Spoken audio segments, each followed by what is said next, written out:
alternatif yang mana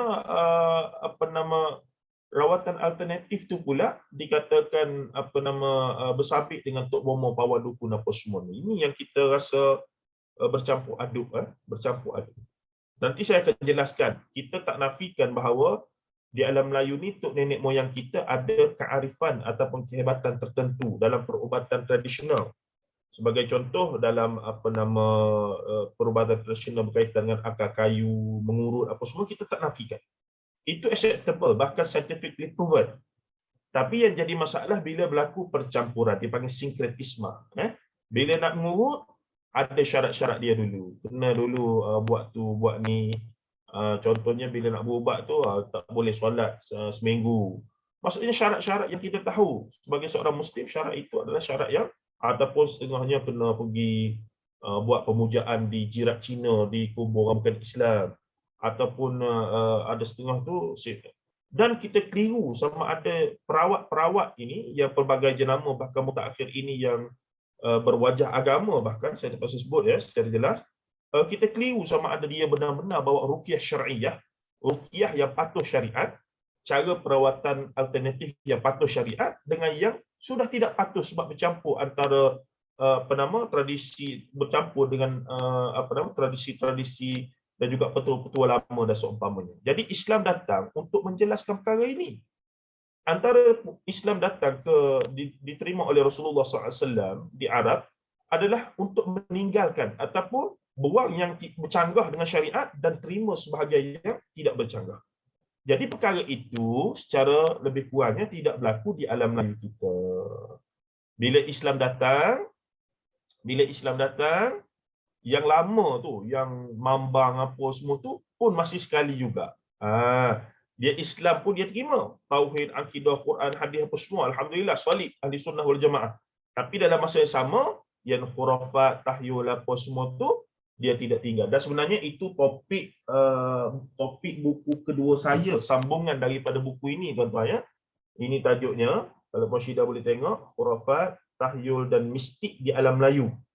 Ini secara spesifik dalam ni saya bahaskan. Cuma yang hari ni kita tak pergi ke situ dululah. Itu sebagai kita kata teaser mukaddimah, nak bagi tuan-tuan teruja apa yang sedang kita bahaskan di sini sangat penting. Dia berkaitan dengan satu kita katakan perkara yang berkaitan dengan akidah kita sebenarnya, bukan sekadar kepercayaan biasa. Baik. Jadi itu isu-isunya. Antara isunya lagi, kenapa orang Melayu ni, nanti saya akan tengok beberapa, inilah 2-3 isu ni, pemikiran dalam beragama, dan isu ini sudah lebih 1000 tahun, kerana Islam sudah lebih 1000 tahun. Dan yang kata benda ni ada masalah bukan saya seorang ya, iaitu ramai daripada pengkaji, pakar bidang usuluddin, akidah tasawuf daripada UKM, dan seumpamanya mereka. Bahkan surat khabar 2-3 hari lepas, kalau siapa perasan, Metro menyebutkan lebih kurang ada berapa ya? Sekejap, saya cari. Responden daripada Darus Syifa menyebutkan ramai orang datang dapatkan rawatan dengan mereka kerana disihir. Siapa yang sihir tu? Orang Melayu lah, sebab yang kena orang Melayu juga, majoritinya. Ini bermaksud dalam keadaan kita dah moden, kita dah pengajian agama dah bagus, apa semua, anak-anak pun majoritinya masuk universiti dan seumpamanya. Tapi perkara-perkara yang berkaitan dengan sihir apa semua ni masih lagi juga kuat. Jadi kenapa itu berlaku? Kenapa yang sebahagian daripada kita rasa okey dengan benda-benda perkara itu? Dia sebahagiannya beralasan itu adalah ikhtiar. Bahkan kadang-kadang secara jelas Tok Bomo ataupun perawat tu kata kita guna khidmat jin, kita guna khidmat orang tu orang ni. Tapi mereka rasa tak ada masalah. Betul ke agama kata tak ada masalah terhadap perkara-perkara begitu? Benda-benda begitulah yang kita rasa menyebabkan saya rasa perlu diberi penjelasan dan kita tulis buku ni lah. Harian Metro ya. Tajuknya Kuat Main Sihir. Kuat Main Sihir, dan mereka menjelaskan, Darus Syifa menjelaskan ada 44,000 kes yang datang merujuk kepada mereka yang melibatkan sihir. Apa maksudnya itu? Maksudnya, budaya sihir ni, budaya menggunakan khidmat sihir jin iblis syaitan untuk buat orang lain ni masih sangat kuat di kalangan masyarakat kita. Ini isu akidah tuan-tuan. Walaupun orang tu mungkin solat, puasa, zakat, haji tak tinggal, tapi bila ada dia sakit hati pada orang apa semua, dia rasa okey untuk pergi jumpa Tok Bomo, kawan dukun mana-mana untuk buat dajal kepada kawan-kawan dia yang lain. Orang yang dia benci. Kadang-kadang dia beradik sendiri. Kadang-kadang apa dia, ipar duai. Kadang-kadang jiran dan seumpama. Waliyadzubillah min dzalik. Ini masalah yang masih lagi belum selesai dalam keadaan kita yang masih lagi moden. Sudah moden dan juga ilmu pengetahuan Islam yang sudah kuat dan seumpama. Baik, kita pergi sikit lagi.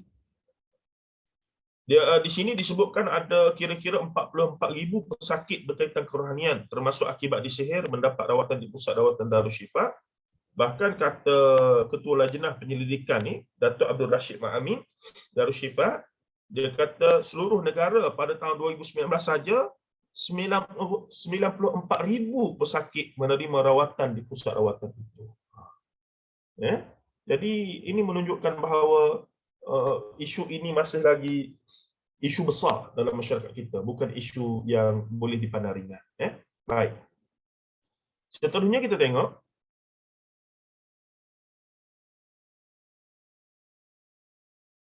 okey. Di sana juga saya sebut dah tadi, antara isu yang saya nak jawab dalam buku Israiliyat Hadis Maudhu' dan Fitnah Sirah di Alam Melayu ini adalah antaranya adalah sebahagian masyarakat kita rasa tiada masalah untuk percaya beramal dengan adat tradisi, amalan kebiasaan masyarakat, petua-petua lama yang Puan Syidah sebut tadi itulah. Petua-petua lama yang jelas pada timbangan akidah dan syarak adalah termasuk perkara yang khurafat, tahyul dan mistik yang bukan sahaja boleh mencederakan akidah, malah boleh sampai ke tahap membatalkannya. Kita tak sedar. Apa sebahagian yang kita buat, kita tak katalah dia buat syirik, tuan-tuan, tak boleh. Dia orang Islam, tauhid kepada Allah. Tapi dia tak perasan benda yang dia buat itu, dia telah terpengaruh, terjebak. Kenapa? Kerana dengar yang Tok Bomo kata. Kerana dengar yang Tok Perawat ni kata. Kerana dengar yang orang tua-tua kata. Kita nyatakan tadi, kita tak tolak semua adat tradisi budaya dalam perubatan apa semua ni, tapi ada dawabit dia panggil, ada disiplin, perlu nilai. Kalau ulah nak pergi merawat tu, dia kata apa? Untuk nak jadi saya punya rawatan ni, tak boleh solat selama seminggu. Boleh ke kita terima tuan-tuan perkara tersebut? Tak boleh lah. Mana boleh semata-mata untuk nak merawat dengan kamu, supaya kamu punya power tu jadi, kamu suruh saya tak solat seminggu kepada Allah, ini mengaguh. Jadi pertimbangan-pertimbangan itu sepatutnya ada pada kita sebagai seorang Muslim yang belajar sikit macam tuan-tuan ini, ataupun yang sudah terdedah dengan pengajian-pengajian yang advance. Saya tahu sebagian tuan-tuan puan-puan adalah lama dengan Ustaz Zulkhairi, dan antara punca yang saya tulis buku ni juga sebab terpengaruh ataupun banyak duk belajar dengan Ustaz Zulkhairi dan mengambil manfaat daripada tulisan-tulisan dia. Baik, yang kedua, kenapa sebahagian orang kita ini masih kuat kepercayaan terhadap apa, tuan-tuan? Terhadap kepercayaan hantu, kewujudan hantu. Selain rasa takut yang melampau terhadap jin, iblis, sihir, serta tidak tahu bagaimana Islam menyuruh kita berinteraksi dengan semua elemen ghaibiyat tersebut, lantas menyebabkan pergantungan terhadap bomoh, pawan, dukun, poyang, tukang tilik dan seumpamanya. Disebabkan kita tak jelas kedudukan jin iblis ni dengan kita lagu mana yang Quran kata. Sebab tu kena balik kepada panduan Quran dan Sunnah. Sebab perkara-perkara ini perkara ghaibiyat. Bila perkara ghaibiyat, mesti hanya kita fokus ataupun dengar, tahu apa yang Allah Ta'ala dan Rasulullah bagi tahu kita. Kerana ia satu dimensi alam lain yang kita boleh akses hanya melalui Al-Quran dan Sunnah Nabi SAW. Baik. Dalam Al-Quran ada surah Al-Jin, Iblis, sihir. Dan Quran ajar kita bagaimana berlindung daripada mereka semua. Baca bismillah, nak tidur baca doa, baca ayatul kursi siang malam akan dilindungi oleh syaitan iblis. Sihir, baca ayatul kursi, luar biasa ayatul kursi itu jangan tinggal tuan-tuan lepas kali solat. Di sana ada hadis yang sahih menyebutkan kalau siapa yang istiqamah membacakan ayatul kursi selepas daripada solat, yang memisahkan dia dengan syurga hanya kematian. Dan pelbagai lagi hadis sahih tentang fadilat ayatul kursi dan seumpama. Bahkan yang mengajarkan kehebatan ayatul kursi kepada Sayyidina Abu Hurairah radhiyallahu anhu, Kemudian yang beliau cerita kepada Rasulullah adalah iblis ni yang cerita pada Sayyidina Abu Hurairah. Pernah dengar ke cerita tu? Boleh Ya, cari balik nanti. boleh. Dah dengar. Begitulah. Tuan-tuan rahimahullah ta'ala. Nah, kenapa yang kita keliru ataupun kita takut sangat pada jin iblis apa semua ni? Sebab kita jahil, saya dapat sebut tentang hakikat jin iblis menurut Al-Quran. Dalam Al-Quran ada surah Al-Jin yang mana kalau kita faham apa yang Allah Ta'ala kata tentang jin, kita tak akan takut kepada jin. Sebab kita tahu kelemahan dia apa, cara nak berlindung daripada dia apa dan seumpamanya. Tetapi disebabkan kita kenal jin melalui apa yang tok nenek moyang kita bagi tahu, maka berlakulah apa yang tak wajarnya berlaku. Dan akhirnya maklumat kita tentang alam gaib ni kita tak ambil daripada Quran dan Sunnah, yakni daripada wahyu, tapi kita ambil daripada tok bomo, pawan, dukun, buku mastika dan seumpamanya. Itu masalah betul lah. Saya declare majalah mastika ni antara penyebab pemikiran khurafat tahyul orang Melayu ni kuat lagi. Majalah mastika dan majalah seumpamanya, variasi lah apa semua tu banyak membina pemikiran khurafat di kalangan masyarakat kita. Tuan-tuan dan puan-puan rahimahullah ta'ala. Baik. Okey, setakat ni ibu-ibu sekalian, boleh saya teruskan? Ada soalan ke? Ada pandangan? Puan Zainiah ni ada ke? Tuan Syarudin? Tuan Syarudin Abadin ni. Tengah seronok dengar. Dengan seronok. Okey, saya teruskan dulu ya. Nanti boleh saya tahu, insya-Allah saya tahu pasti ada banyak soalan ni. Nanti boleh kumpul soalan kita tanya, kita bincangkan.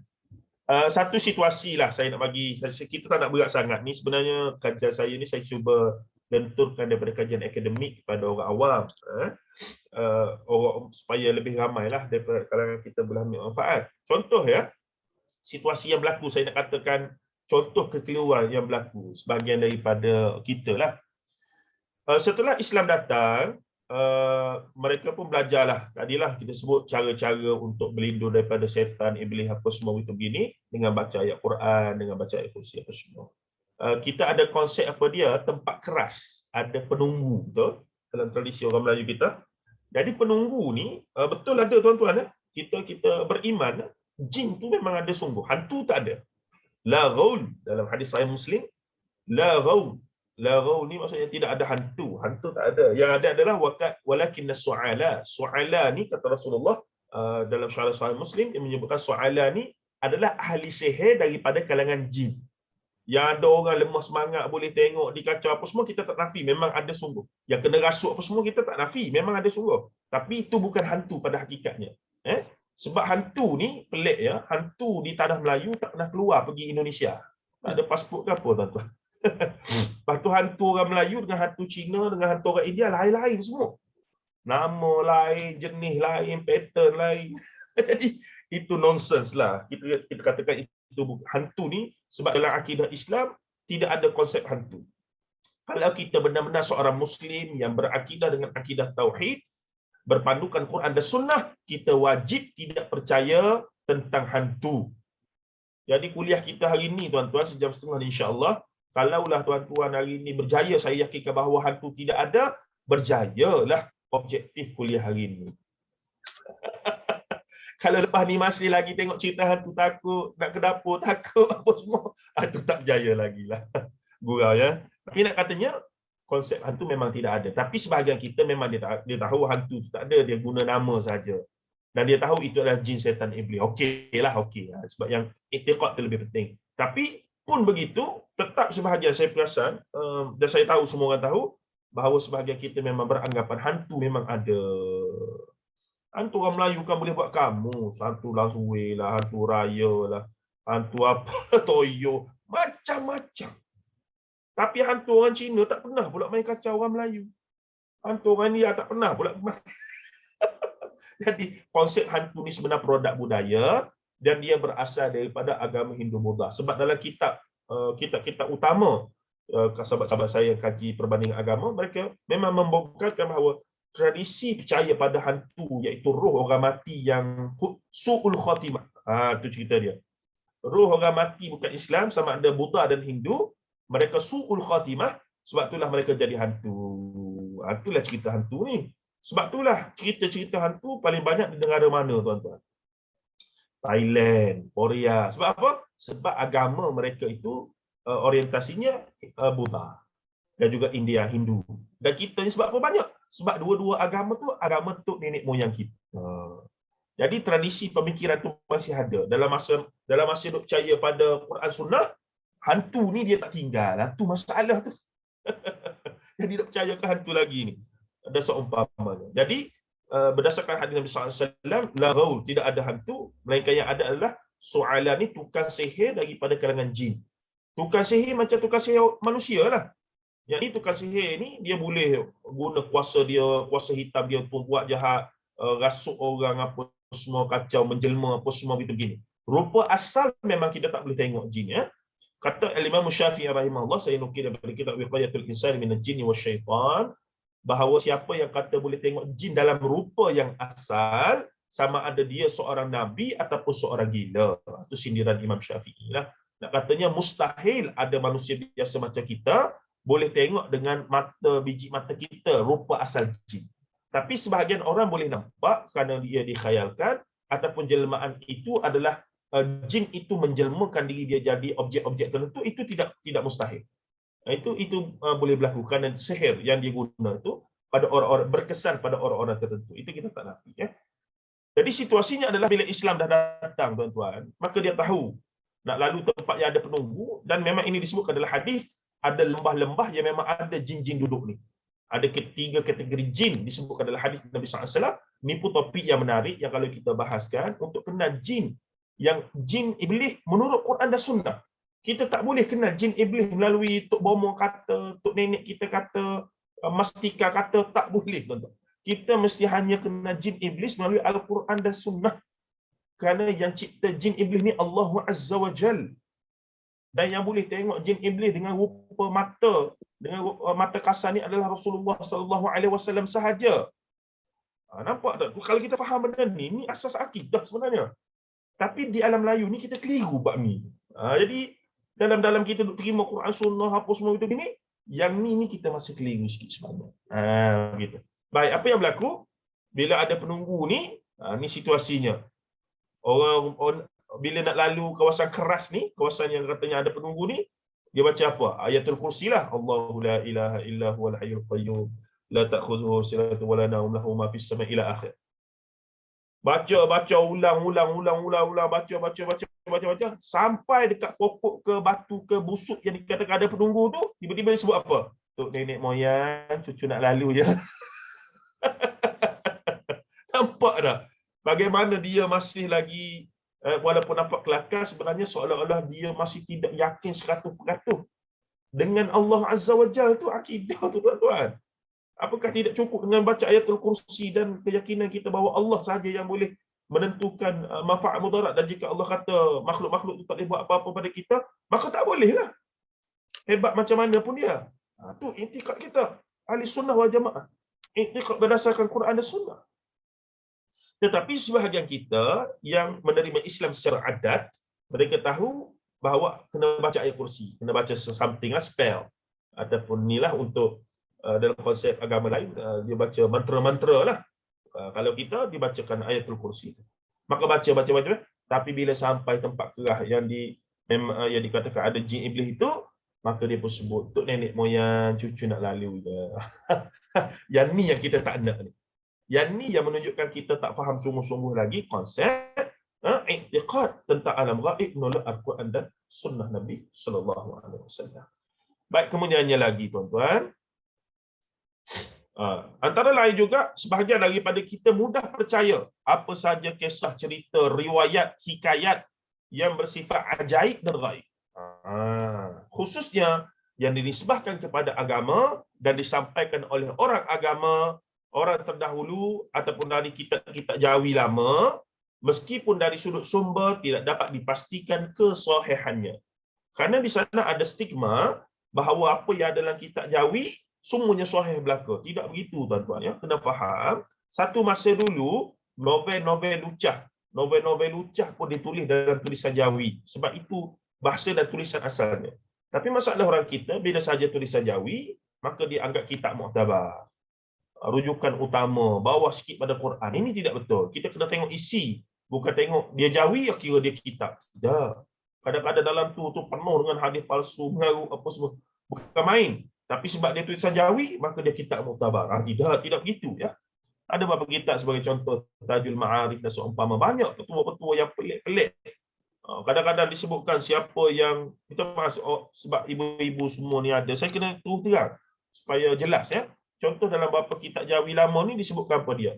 Sesiapa yang bersama suami isteri pada bulan Safar, maka kalau lekat anak malam tu lahir, anak boleh jadi gila, anak boleh jadi tak sihat, anak boleh jadi sial. Ini benda-benda yang agama tak ajar. Tapi ia ada kaitan dengan contohnya daripada agama Hindu, dia punya horoskop. Bacaan hari, kalau nak kahwin kena tengok dulu bulan hari, kena kira dulu. Itu tidak ada dalam Islam. Benda-benda begitu tidak ada dalam Islam. Bila-bila masa pun boleh nak kahwin, nak apa semua tu, tak ada masalah apa. Jadi, ini yang kita bila bercampur begini, yang kita keliru dan akhirnya pengaruh-pengaruh itu sampai ke dalam kitab-kitab jawi. Yang kadang-kadang kitab tu bukan kitab agama pun. Kadang-kadang tu kitab panduan-panduan, petua. Tapi dianggap sebagai kitab rujukan mu'tabar oleh setengah.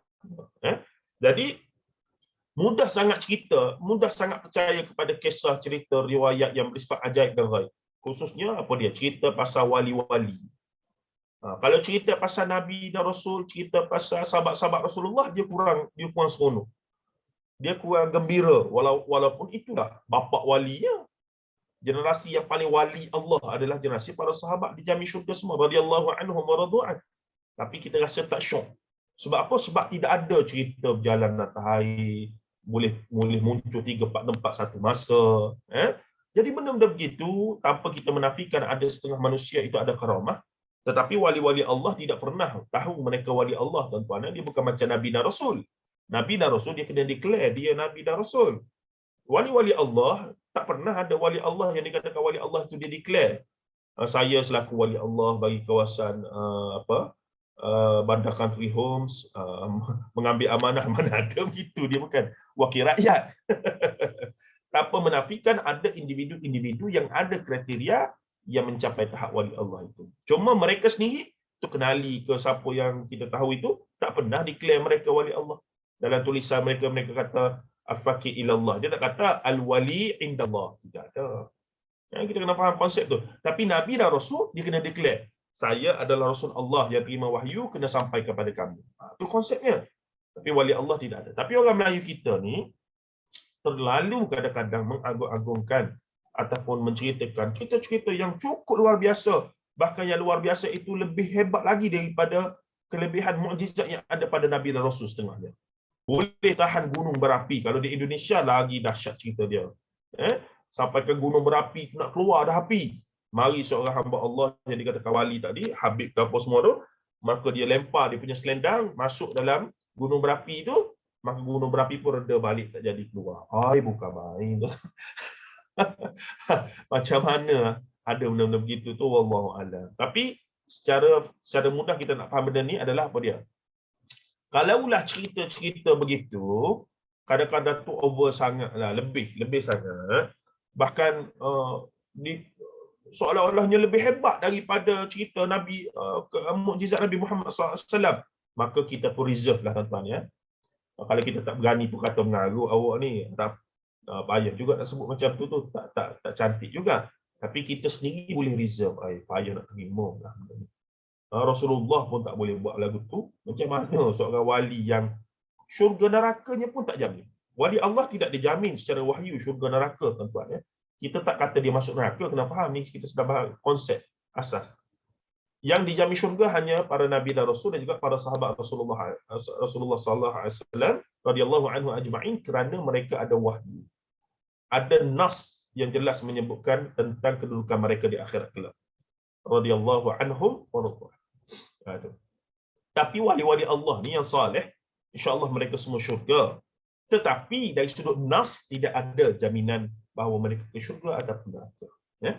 Tuan-tuan rahimahullah taala. Baik, seterusnya isunya juga adalah mudah percaya kepada penisbahan kisah, cerita, riwayat dan cakap-cakap berkaitan kelebihan seorang individu. Saya sebut dah tadi lebih kurang, iaitu berkaitan wali-wali tadi. tempat-tempat tertentu, ni telaga Hantuah, siapa pergi minta hajat, kalau tak ada anak boleh jadi ada anak, dan seumpamanya tuan-tuan. Allahu Akbar. Bagi orang yang mengaji akidah tauhid yang sesungguhnya, mereka tidak akan percaya benda macam ni. Mereka akan tahu bahawa hanya Allah yang boleh memberi dan memberi manfaat dan memberi mudarat. Hanya Allah Azza wa Jalla. Bukan hari, bukan ada sial majal, tidak ada. Dan matlamat akidah tauhid diterima oleh para nabi dan rasul memang untuk buat perkara-perkara ni lah. Zaman Rasulullah pun adalah yang dinamakan sebagai tatayur, dia panggil antaranya, guna burung, tilik nasi. Itu adalah tradisi orang Melayu juga sebahagiannya. Dan masih lagi sebahagiannya diamalkan dan seumpamanya. Baik. Tempat, kadang-kadang pada barangan, orang Melayu ada keris, orang Melayu ada apa dia lagi? Tepak sirih. Dia ada macam-macam lah. Gobek, apalah dia panggil gobek sirih tu, pemotong sirih tu. Apa lagi? Tu, benda-benda begitu. Yang didakwa mempunyai karamah ataupun mempunyai kelebihan-kelebihan tertentu, sama ada yang masih hidup ataupun sudah mati, wali-wali itu membawa kepada pemujaan terhadap apa-apa yang dinisbahkan kepada tokoh tersebut. Ini bahaya, tuan-tuan. Kemuncaknya, kubur-kubur yang dinamakan, yang dikatakan sebagai wali itu diziarahi, tak ada masalah ziarah, sekadar ziarah untuk ambil keinsafan di tazkiratul maut apa semua, tak ada masalah.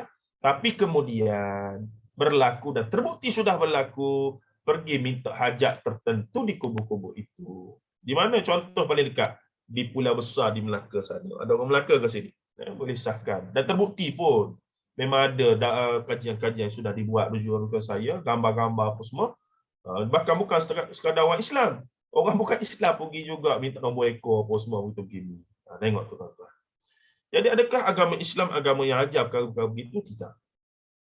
Agama Islam ajar, faqala rabbukum ud'uni astajib lakum. Doalah pada aku akan mustajabkan. Cuma kalau tak sekarang, nanti. Kalau tak nanti, akhirat kelak pasti ada. Pahala pakai ada catatannya. Kemudian Allah Taala kata apa dia? Apabila hamba-Ku bertanya tentang aku tu, fa inni qarib, dan aku dekat dengan mereka. Aku dekat dengan mereka. Yang ni dekat tu lagu mana? Dekat dalam arti kata kita doa apa-apa tak payah perantara. Tak payah orang tengah, tak payah kabel. Tak payah ada padri Kristian macam orang Kristian yang ada padri, father dia sebagai kita kata mediator antara dia dengan God itu, tidak ada. Konsep dalam Islam, kita bangun tahajud seorang-seorang malam-malam, ya Allah dalam sujud kita, ya Allah, dan itu lebih padu dan lebih berkesan berbanding yang lain. Baik, seterusnya.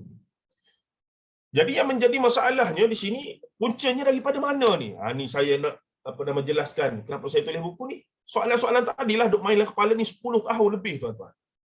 10 tahun lebih saya sambung belajar di UM, ambil Usuluddin, kemudian ambil sejarah tamadun Islam, tak habis saya tukar bidang, pergi pengajian Melayu. Semata-mata antara lain nak faham cara orang Melayu berfikir tentang agama Islam. Sebab cara orang Melayu praktis agama Islam ternyata ada keistimewaan, ada dia punya ciri-ciri yang tersendiri kalau nak dibandingkan dengan orang Arab dan seumpamanya. Jadi bila diteliti secara sejarahnya, secara rantaian sejarahnya, ternyata isunya ada pada dua perkara besarlah, iaitu produk sejarah, budaya dan adat resam, iaitu tradisi ataupun tinggalan berdasarkan sejarah, budaya dan adat resam orang Melayu lama yang bercampur aduk kadang-kadang itu dengan apa yang ditinggalkan oleh orang asli, ada juga ya pengaruhnya. Dan sebab tanah Melayu ni dia memang dari dulu tempat pertemburan. Minta maaf.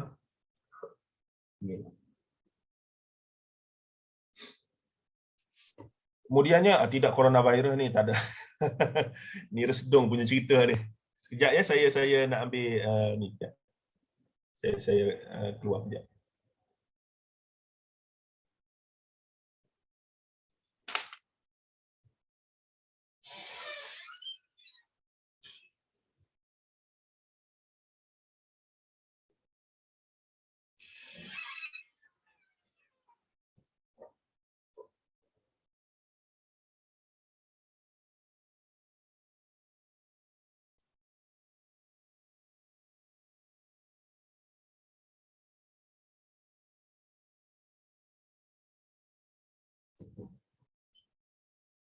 Okey, baik.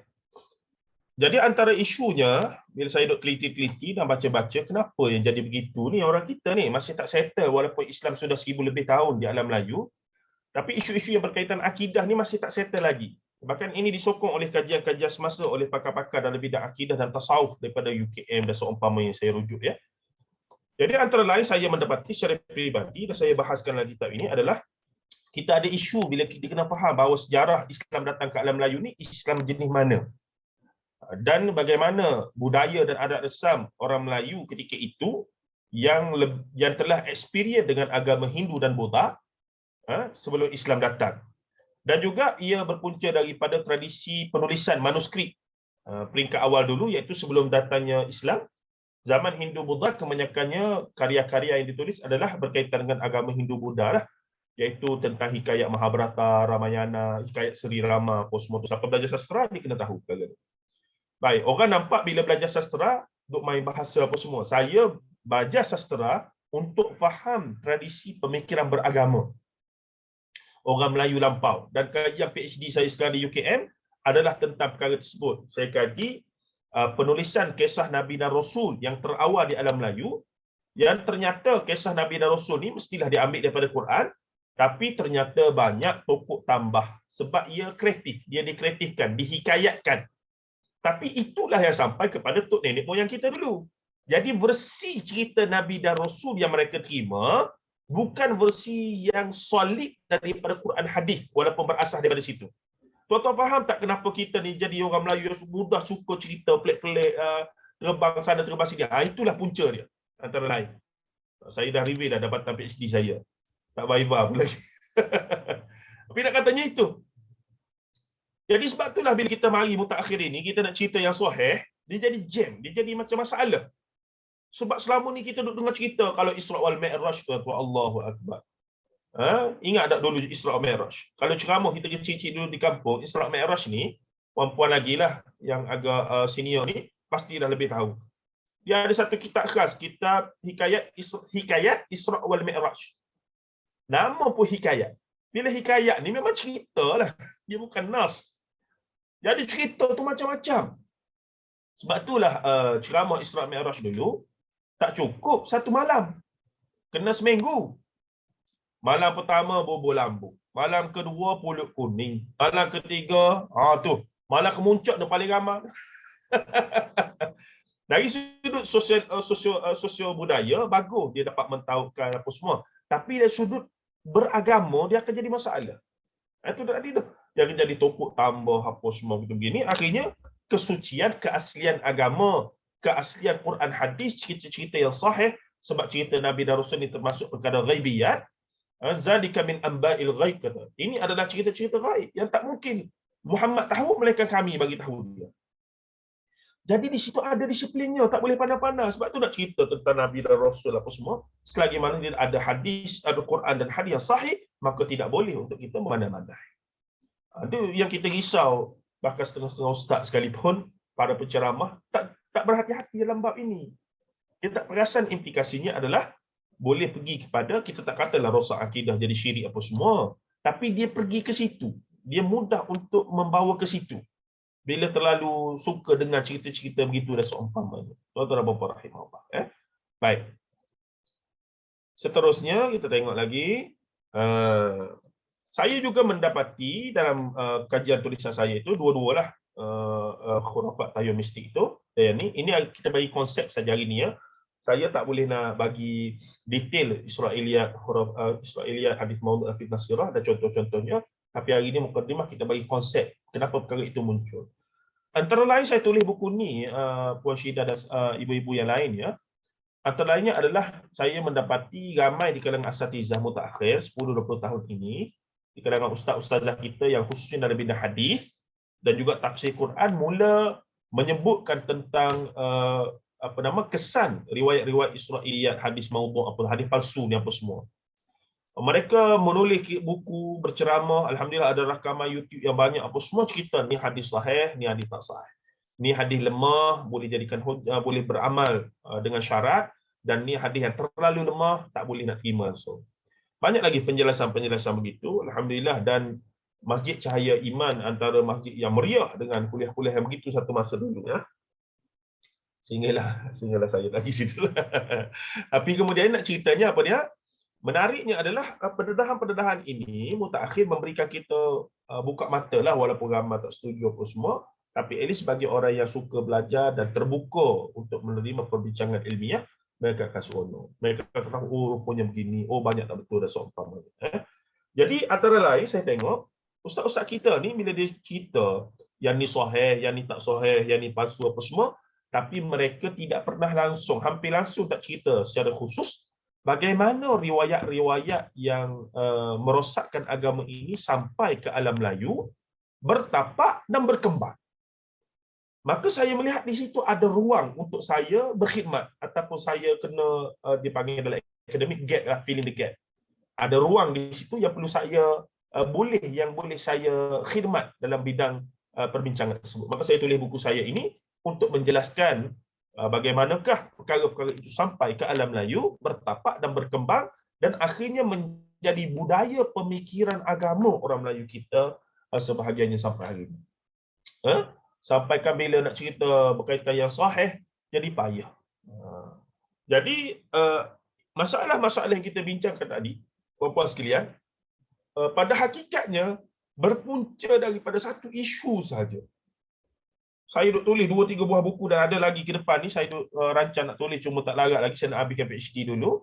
Yang ketiga saya nak tulis apa dia? Sihir, bukan, jin, iblis dan sihir di alam Melayu. Nak rincikan lagi. Sebab orang Melayu kita masih lagi keliru. Bila dia pergi jumpa Tok Bomoh, sebenarnya pada hakikat bila bincang tentang pergi jumpa bomoh ni, ada sebagian ulama membenarkan jika ada keperluan yang mendesak darurat dan kita dah selesai yang lain-lain, tetapi bahayalah. Dia sangat bahaya. Benda ni boleh dilihat dalam perbincangan dalam kitab Tibb dan Sahih Bukhari. Ya? Panjang perbincangan dia. Cumanya dia bukan alternatif utama. Dia mesti kita pergi ke contoh-contoh yang lain, pergi usaha yang lain dulu. Bila dah tak boleh dah, memang terpaksa pergi kepada contoh Tok Bomoh ataupun bomoh yang bukan Islam. Dengan syarat yang dia buat itu tidak langgar ataupun dia tak suruh kita buat benda-benda yang langgar akidah kita. Maka kita bolehlah guna, macam kita pergi jumpa doktor apa semua itulah. Tapi dalam bab ni kena lebih hati-hati dan juga kena tutup, dipanggil kena sada zara'i lah, kena tutup ruang itu. Bukan sewenang-wenangnya boleh pergi. Cuma nak katanya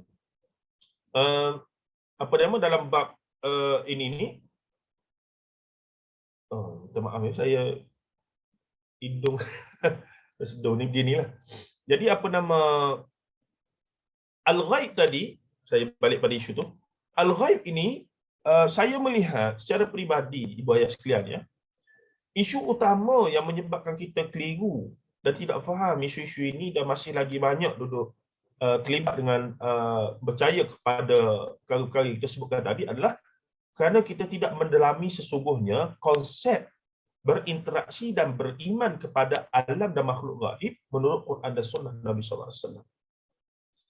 Bayangkan dalam Quran, paling tidak ada 47 ayat yang mempunyai kalimah al-ghaib. 47 ayat.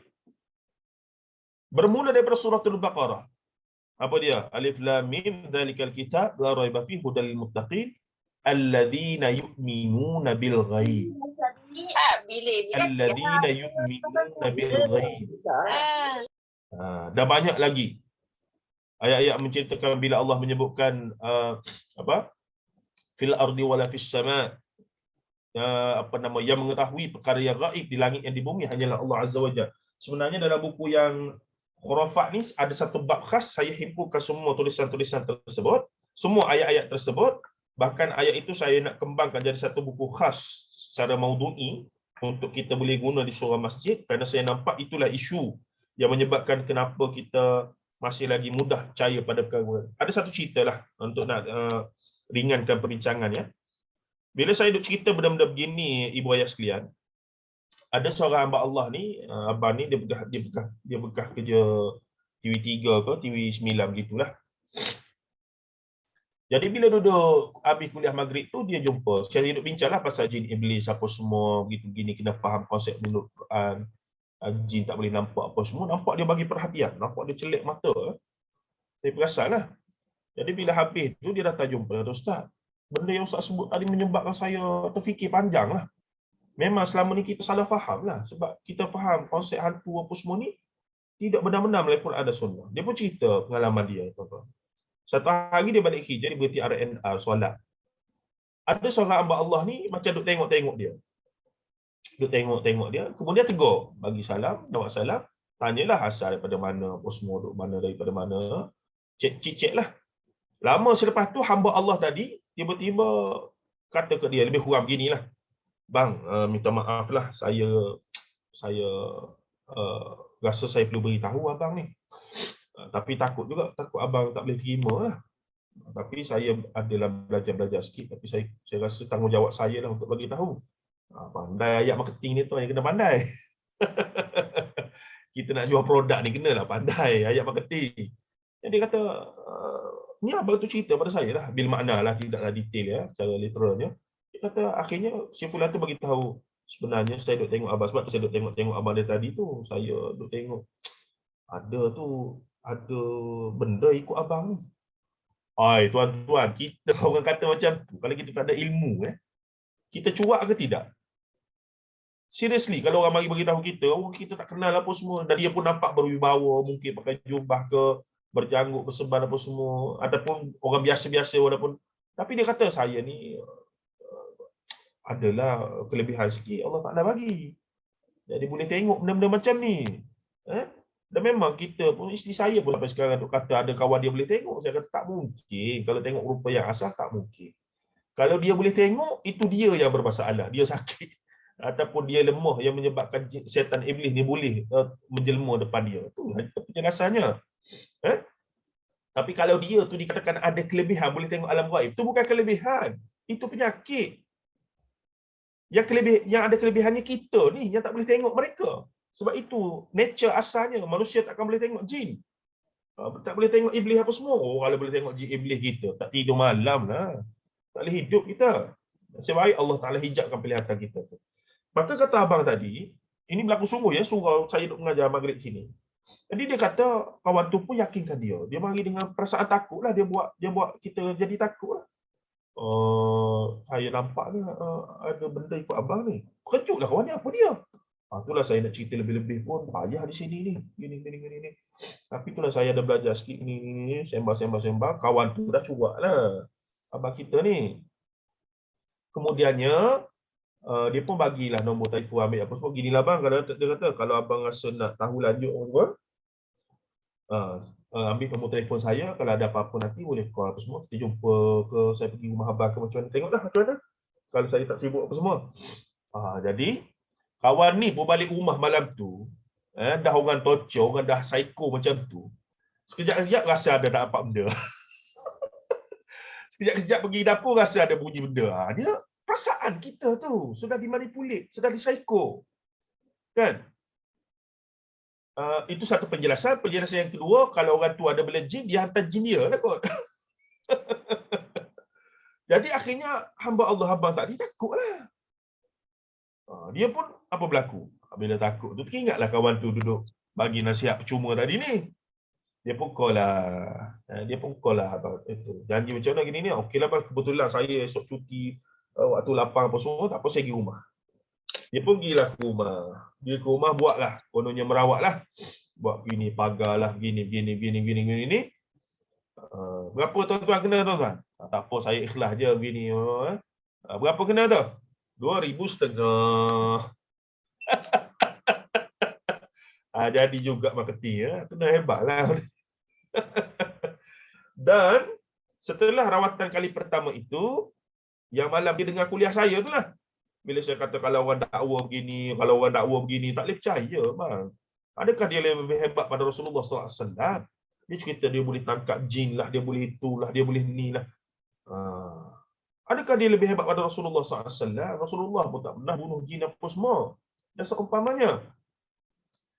Jadi dia kata saya terfikirlah. Dan sebenarnya dia kata ketika mana selepas dengar kuliah tu, dia pun duk WhatsApp saya ni, duk tanya bila nak buat rawatan susulan. Nampak tak tuan-tuan? Saya tak nafikan memang di sana ada perawat-perawat yang bagus. Sebahagian besar perawat sahabat saya, perawat-perawat contoh daripada Darussalam, Darussyifaq apa semua. Tetapi di sana ada juga mereka yang belajar ni dia campur dua-dua. Dia campur yang pelik-pelik, yang tak syar'i dengan yang syar'i tadi. Maka kita pun keliru. Jadi kita sendiri bila nak melibatkan benda-benda begini, kita sendiri kena ada ilmu untuk membezakan yang sudah di luar batasan syariat dengan yang tidak. Kalaulah dia mari dengan bagi kita dakwa macam-macam, boleh tengok itu ini begitu gini dan seumpamanya, tak boleh tuan-tuan. Tak boleh. Sama ada dia sihir ataupun dia memang dua saja, sama ada dia bluffing, dia memang reka cerita dia mengarut, ataupun yang kedua dia ada sihir ataupun dia boleh jin, dialah yang buat sebenarnya. Dua tu saja. Contoh rawatan jarak jauh dan apa semua tu memang dalam Islam tidak ada. Bahkan Quran menyebutkan tidak boleh kita menggunakan khidmat jin iblis. Kerana menggunakan khidmat jin iblis itu akan menyebabkan kita tertipu oleh mereka dan seumpamanya. Jadi apa kaitan ini semua dengan riwayat Israiliyat, hadis maudhu' dan fitnah sirah, tuan-tuan? Kebanyakannya pemikiran-pemikiran ini berpunca daripada apa dia? Daripada tak jelas secara riwayatnya sumber yang sahih, yang mana yang sahih, yang mana yang tidak sahih daripada Al-Quran itu sendiri. Yang tak sahih daripada Al-Quran ini antara riwayat Israiliyat lah. Kalau kita baca tafsir-tafsir Jawi, ya, maaf saya sebut ini bidang kajian saya, sebahagian kitab Jawi ni boleh kata hampir semua ada Israiliyat yang sangat kuat. Dalam buku ni saya masukkan sebagai contoh Suratul Kahfi. Kalau siapa ada tafsir Nurul Ihsan, ramai ustaz-ustaz kita yang mengajar di surah masjid, kita tak kata tafsir itu bermasalah dan tidak boleh diguna langsung, bukan. Cuma ada bahagian-bahagian tertentu yang perlukan penilaian balik, yang perlukan ulasan, yang perlukan penjelasan. Dia panggil takhrij dan tahqiq. Itu biasa dalam tradisi ulama Islam, itu benda biasa. Itu benda yang biasa. Tapi di kalangan orang Melayu ni benda tu dilihat tidak biasa. Itu masalahnya. Jadi dalam apa nama kisah Al-Kahfi, Suratul Kahfi ni antara surah yang paling banyak Israiliyat lah. Apa nama kisah-kisah dia tu. Ada 4 kisah dia tu, Zulkarnain, ada pemilik kebun, ada kisah apa nama Musa dengan Khadir alaihissalam dan seumpamanya itu. Jadi banyak tambahan-tambahan riwayat Israiliyat di situ. Dan antara lain disebutkan nama-nama 7 orang yang tidur itu. Sorabunas, Nunas, Valentionunas, apa lagi? Saya sampai ingat pula. Dan rupanya kata kawan saya yang pernah dia ni ikut ada perawat, dia pernah mengaji di pondok, dia kata setengah-setengahnya disuruh untuk hafal dan zikirkan. Atas dasar itu sebagai bila kita sebut-sebut nama Nunas, Valentionunas, Sorabunas apa semua tu, seolah-olah bila kita sebut nama orang soleh ni, maka dia boleh jadi pelindung kepada kita. Oh, ni memang tuan-tuan. Dan sahabat saya seorang lagi yang mengkaji dalam bidang akidah falsafah daripada Azhar, dia kata sebenarnya nama-nama itu diambil daripada nama-nama iblis. Pula dah. Jadi situ kita kata percampuran-percampuran. Sedangkan Al-Quran dan hadis tidak pernah cerita pun nama siapa. Ni sampaikan dia punya anjing pun nama apa dia? Qitmir. Bukan main namanya. Ada pula orang kita letak nama anak ni. Apa dia nama ni? Qitmir. Kenapa? Nama anjing Ashabul Kahfi. Jangan tuan-tuan. Tidak ada riwayat sahih tentang perkara tersebut. Bahkan dalam tafsir Nurul Ihsan itu disebutkan siapa yang menulis nama-nama 7 orang ini bersama nama anjing dia itu dilekatkan di dinding rumah, di pintu rumah, maka pencuri tak masuk. Siapa yang menulis dan masuk bawa, kalau belayar di laut, kapal tak tenggelam. Kalaulah ditulis di rumah, kalau terbakar rumah, maka rumah tak makan api dan berbagai lagi. Sebab tu kita tengok orang tua-tua dulu,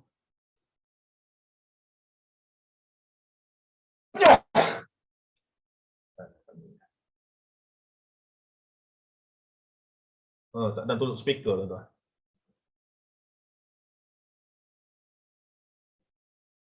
Kalau perasan orang tua-tua di kita dulu, ibu-ibu sekalian, perasan tak di dalam dompet mereka kadang-kadang ada tulisan-tulisan, dia macam raja-raja di rumah apa semua tu. Tu. Benda-benda begitulah, tapi dengan alasan ianya ikhtiar, ianya wafak, ada ulama yang benarkan dan seumpamanya. Itu kita kadang-kadang ambil mudah dan tak jelas dengan perkara-perkara itu. Baik, jadi punca ini semua, saya nak tutup di sini ya, saya nak buka pada perbincangan. Saya takut tak sempat ni. Saya yakin ada banyak soalan insya-Allah yang boleh ditanya nanti kita bincang. Mungkin yang saya sebut ada maklumat yang saya maklumat yang saya sebut tidak ada maklumat baru yang tuan-tuan boleh top up lagi bagus ya. Baik, antara puncanya pada saya tidak lain ni, kalimah yang ada ni al-ghaib. Kita tak jelas di sini. Apakah konsep beriman dengan alam dan makhluk gaib menurut Quran dan Sunnah? Maka nak tahu, kita kena tengok semua ayat Quran yang berkaitan dengan perbahasan ini dan hadis-hadis Nabi SAW dan pandangan para ulama. Saya baru submit satu proposal pada soalan pensyarah USM untuk kita buat kajian khusus membina modul ataupun kerangka berfikir tentang al-ghaib. Kerana saya nampak itulah isu besar orang Melayu Islam kita. Sama ada orang yang dah belajar Tok Haji, Tok Lebay ke, ataupun orang awam yang jahil ke, memang di sini masih ada masalahnya. Termasuklah orang-orang yang belajar Quran Sunnah sekalipun, ustaz-ustaz sekalipun, kadang-kadang, okeylah, sebagai penutup ya, saya nak ringankan perbincangan sikit sebagai penutup. Ni banyak kuliah muslimat saya dulu masa saya tak kerja UIA lagi. Dalam beberapa kuliah saya, kuliah muslimat di kawasan rumah saya, Sarjana Utama ni, saya tanya ibu-ibu dan kakak-kakak kita ni, siapa yang percaya yang namanya bunian itu ada? Okey, saya nak tanya semua sini pula. Saya nak test. Siapa yang percaya orang bunian itu ada? Boleh bagi jawapan. Kalau Kak Syida dulu-dulu tu memang pengaruh lah kan. Tapi once lately ni bila orang kata didedahkan dengan kefahaman Al-Quran dan Al-Hadis, jadinya stop dekat tu lah kan, insyaAllah lah dengan izin Allah lah kan. Tanya, reserve sikit lah. Sikitlah, simpan sikit-sikit lah kan. Betul. Tapi ada alasannya yang orang kata sebenarnya bunian tu jin. Dan seumpamanya. Itu adalah antara alasan popular lah. Baik, siapa lagi nak bagi pandangan? Yang namanya bunian ni ada ke tidak ni? Dan bunian ni pula boleh ambil baby dalam perut orang mengandung. Dah. Tengah-tengah mengandung syarat, tiba-tiba baby hilang. Rupa-rupanya dikatakan dia ambil oleh bunian, dan kemudian sebagai galang gantinya, orang yang dia ambil itu biasanya boleh merawat. Tiba-tiba jadi tok bomo hebat, jadi perawat, jadi seumpamanya. Masyhur cerita ni. Ada lagi siapa ada pengalaman? Ibu-ibu kita ni ada yang dengar ke? Silakan sahabat-sahabat, ada pengalaman boleh share. Boleh. Rezeki kita pagi ni bersama Ustaz kan. Perpasan yang menarik sangat. Satu lagi Ustaz, berkahwin dengan orang bunian Ustaz kan? Itu saya nak ulah ni. Baik, okey, kalau ibu-ibu yang pernah dengar lah Ustaz. Tapi lepas-lepas belajar tu tahulah orang bunian tu tak wujud sebenarnya. Dulu pernah dengar lah cerita tu. Jadi gini ya, saya buat survey ni dalam beberapa kuliah saya, boleh kata 80% daripada hadirin memang kata pernah dengar cerita bunian. Bukan saja pernah dengar, bahkan sebagainya yakin bahawa dia kata, oh mak saya dulu kena. Yang ni kata adik kakak ipar saya, yang ni kata orang kampung saya, yang ni kata orang ni, yang ni kata orang ni. Baik. Saya kata okey. Semua kes itu, ni yang kata hilang baby apa semua ni lah. Perasan ke tidak, kes itu setelah tahun 2000 dan ke atas tidak ada lagi. Semenjak kita punya maternity ataupun kita punya teknologi berkaitan dengan baby beranak ni lah, boleh scan 3D, 4D sampai boleh tengok dah muka ayah ke muka mak baby tu sekarang ni kan, bayar je. Semenjak teknologi beranak kita ni, teknologi dia panggil apa, maternity ke apa, sudah semakin canggih, tidak ada dah cerita orang bunian mari colik anak orang Melayu. Dan pernahkah kita dengar cerita orang bunian ni dia pergi colik anak orang India ataupun orang Cina? Kalau kira comel anak orang Cina lagi lah putih apa semua tu. Tak pernah pula kita dengar cerita orang Bunian ni. Kau orang Bunian ni sebenarnya orang Melayu juga, tapi versi yang alam gaib. Jadi banyak persoalan. Cuma cerita pasal Bunian dan orang hilang apa semua ni sangat masyhur di kalangan orang Melayu kita. Tambah-tambah bila Mastika ni, Allah, banyak sungguh cerita berkaitan. Perasan ke tidak? Dan saya tanya kawan-kawan saya dalam bidang doktor yang dulu urus apa semua ni, rupanya memang di sana ada satu masa dulu ketika mana hospital apa semua boleh canggih ni, memang ada salah faham keadaan yang boleh berlaku. Ibu ni dia panggil false pregnancy ya. Dia rasa dia pregnant tapi sebenarnya tidak. Kadang-kadang ada cyst ketumbuhan dalam perut apa semua gitu gini. Ya. Jadi dia rasa dia mengandung, tiba-tiba benda tu hilang, maka dia rasa baby tu hilang dan seumpamanya. Kesilapan itu boleh berlaku sebab zaman dulu zaman teknologi. Sebab tu saya sebut zaman teknologi tak canggih. Ketika mana teknologi sudah canggih sekarang, tidak ada dah Bunian ambil anak orang Melayu. Adakah dia dah rasa boring ke? Menyusah betul bela anak orang Melayu ni ke? Dan yang hilang tidak pernah. Yang hilang itu adalah anak orang Cina ke orang India ke? Wallahu alam. Saya tak pernah dengar cerita. Dan adakah konsep orang Bunian ini memang ada sebagai makhluk jin? Jin tu jin lah. Dalam akidah kita jin tu biarlah jadi jin. Cuma sebahagian orang kita menamakan ia sebagai orang Bunian. Sebenarnya konsep orang Bunian itu adalah hikayat Melayu lama. Saya mendengar cerita daripada Profesor Dr. Muhammad Haji Saleh, sastrawan negara yang masih ada hari ini lah. Dia sebut konsep orang Bunian ini adalah berpunca daripada satu cerita hikayat seorang raja yang nak makan daging rusa, daging kijang hitam, yang kemudiannya dia tak mampu nak dapatkan perkara tersebut, dan kemudiannya dia malu dengan raja tersebut. Dengan cerita, dia pun minta raja tersebut macam sumpah dia dengan ahli keturunan dia supaya jadi tak nampak. Maka itulah bermulanya yang dinamakan sebagai orang Bunian. Jadi mana ada orang Bunian Al-Quran hadis. Tapi itulah, bila ditanya-tanya ternyata sebahagian besar percaya. Bahkan saya tanya beberapa orang ustaz sekalipun, percaya orang Bunian tu ada dan boleh ambil baby lah perlu apa semua gitu gini. Jadi di situlah kita kata, bila diperhatikan sungguh-sungguh, dia ada isu. Kemudiannya pula, biasanya orang yang kehilangan baby apa semua tu, kemudian jadi tok bomo yang hebat.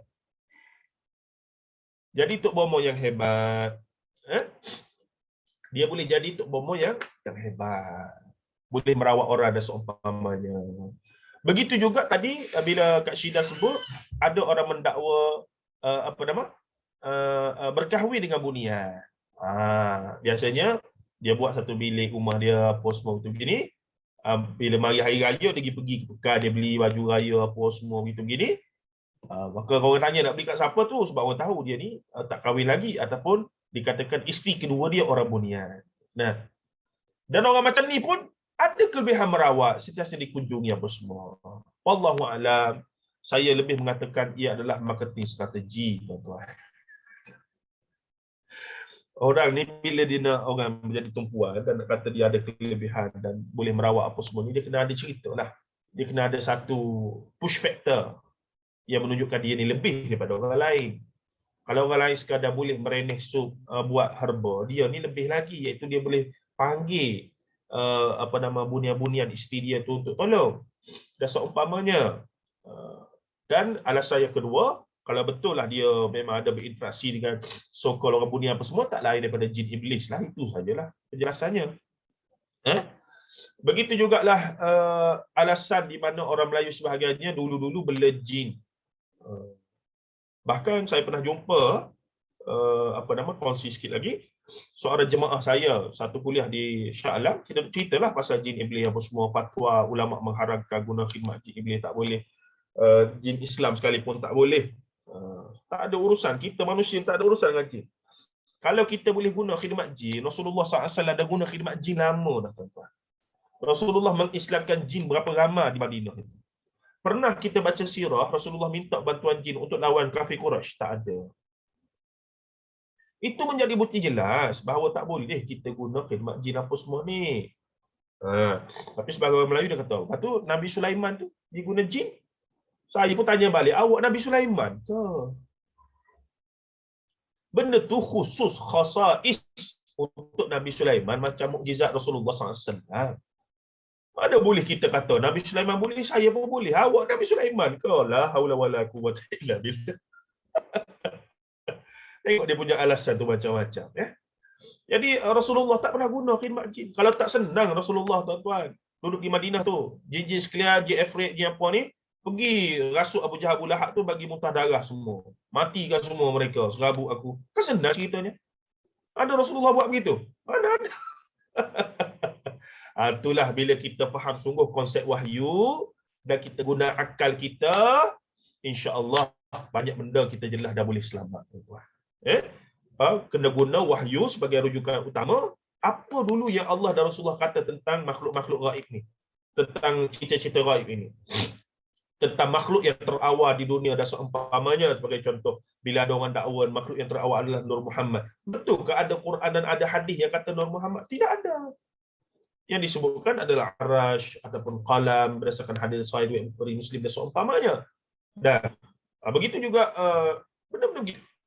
Dan kemudian setelah kita rujuk wahyu tu, kita pun menggunakan akal untuk membenarkan wahyu tadi. Bukan kita guna akal untuk kritik wahyu tu yang jadi liberal apa semua tu. Tapi kita guna akal untuk cari sebab macam-macam mana pun wahyu kena benar.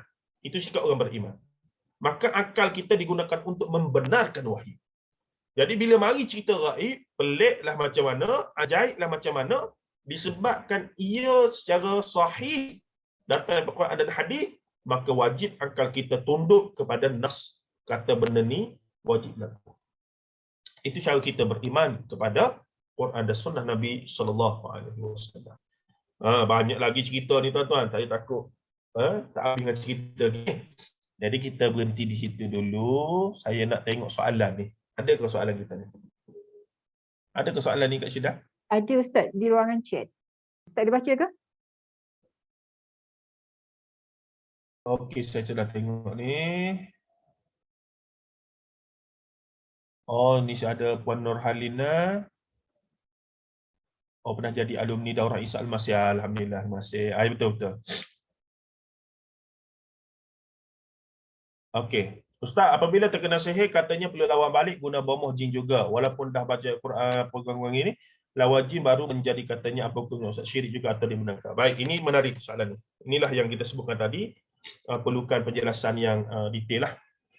Baik, jika kita kena sihir, na'udzubillah min dzalik, sudah pasti kita kena wajib untuk inilah merawat ya.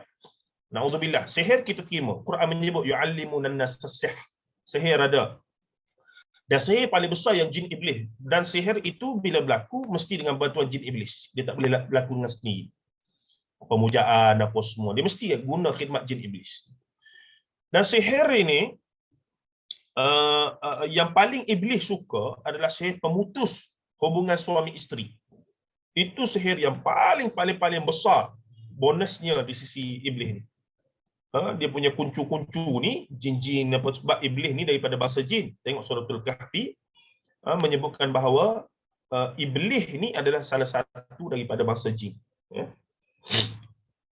Jadi mereka ni dibuat daripada marijim min nar, daripada julat api neraka lah, daripada julat api. Itu kejadian jin iblis itu. Jadinya na'udzubillah, kalaulah seseorang itu disihir, maka step dia iaitu mestilah kita terlebih dahulu gunakan rawatan-rawatan yang syar'i. Dah guna rawatan syar'i semua tak jadi. Memang tak jadi. Dan di sana kita rujuk ala zikri in kuntum la ta'lamun, yakni ulama dalam bidang ini, ulama dalam bidang perawatan ini, apakah kita dibenarkan ataupun dah boleh. Hospital tu memang dah inilah, di hospital tak boleh apa semua sebab ni rawatan berkaitan sihir. Jadi dia pun kata kita guna nasihat dia supaya kita boleh ke tidak dah, sebab dah dalam keadaan darurat ni kita minta untuk pergi merawat dengan sama ada bomoh bukan Islam ataupun bomoh Islam yang tidaklah syar'i sangat, tapi diyakini sama-sama dia tu dia boleh guna. Maka di situ sebahagian ulama kata dibenarkan tapi dengan syarat yang ketat lah. Syarat yang ketat tu maksudnya memang dah kita usaha sungguh-sungguh dah 10 tahun dah contohnya. Dah 10 tahun dah usaha dengan rawatan syar'i apa semua gitu gini ni, maka dibenarkanlah. Dibenarkan pun dengan kadar. Jikalah yang merawat selagi mana dia merawat dengan kaedah yang tidaklah menyebabkan kita sampai kena, contohnya kena sujud pada patung ke, kena simpan dia punya patung-patung. Masuk benda yang berkaitan akidah memang tak boleh. Tapi selagi dia kata makanlah ubat kayu ni, makan apa nama, guna minyak ni, guna tu apa semua, tu okey lagi lah. Dia kata bangun pagi-pagi, minum air masak 7 kali, tu okey lagi. Tapi kalau dia kata, kalau nak betul ilmu saya ni jadi, awak sihat, tadilah tak boleh semayang selama 30 hari, 30 malam. Tak boleh lah kita ikut. Soalan-olahnya, tapi kalau dari awal, kita kena sihir, na'udzubillah min zalik, kita terus pergi jumpa bomoh lain, yang mana guna ilmu hitam juga, kita istilahkan, kita kena ilmu hitam. Tapi kemudian kita nak merawat, kita pergi jumpa pula tok bomoh lain untuk ilmu hitam. Yang kadang-kadang, kalaulah kata rezeki Allah Ta'ala dah takdirkan, jadi Alhamdulillah sembuh, ada lagi ruang untuk kita bertaubat. Tetap haram guna khidmat tok bomoh tadi tu. Sebab kita macam terus ke sana. Yang dikhuatirkan, riwayat sekalian dengan betul-betul, yang dikhuatirkan ketika mana kita disihir, na'udzubillah min dzalik, kemudian kita guna khidmat tukang sihir B untuk kononnya nak rawat dalam keadaan sihir, tok bomoh yang guna sihir ni bagi syarat macam-macam, kita ikut, na'udzubillah, takdir Allah tak sembuh, mati. Itu kita nak kata apa keadaan kita? Kita nak kata apa keadaan kita? Lebih baik kita mati, na'udzubillah min dzalik, dalam keadaan usaha merawat guna syar'i walaupun tak jadi, dengan semoga-moga ia menjadi kafarah pada dosa kita suruhannya, berbanding dengan kita teguh kepada benda tok bomoh yang ilmu hitam, yang syirik ini, tanpa kita berusaha terlebih dahulu sungguh-sungguh dengan kaedah-kaedah yang lain. Wallahu a'lam. Sekadar itu yang saya duduk baca-baca dan bertanya kepada sahabat-sahabat yang dalam bidang rawatan. Saya sendiri tak pernah belajar perawatan ni sebab saya takut, tuan-tuan. Tanggungjawabnya besar. Saya tak berani. Baca ayat kursi lah kita ni. Baca ayat kursi sebelum tidur, bangkit daripada tidur, apa semua. Selepas solat jangan tinggal ayatul kursi. Sibuk macam mana. Ni setengah daripada kita, macam saya sebut, bila kita tak ada masa nak wirid di tikar sejadah, kita anggap tak boleh wirid dah. Bila bangkit, tak salah tu. Sebenarnya walaupun kita assalamualaikum, kita bangkit. Mulut kita wiridlah, astagfirullah, astagfirullah, astagfirullah, Allahumma tassalam. Habiskan juga wirid tu. Sambil-sambil bawa motor, kemudian kan sakit perut nak balik Perak apa.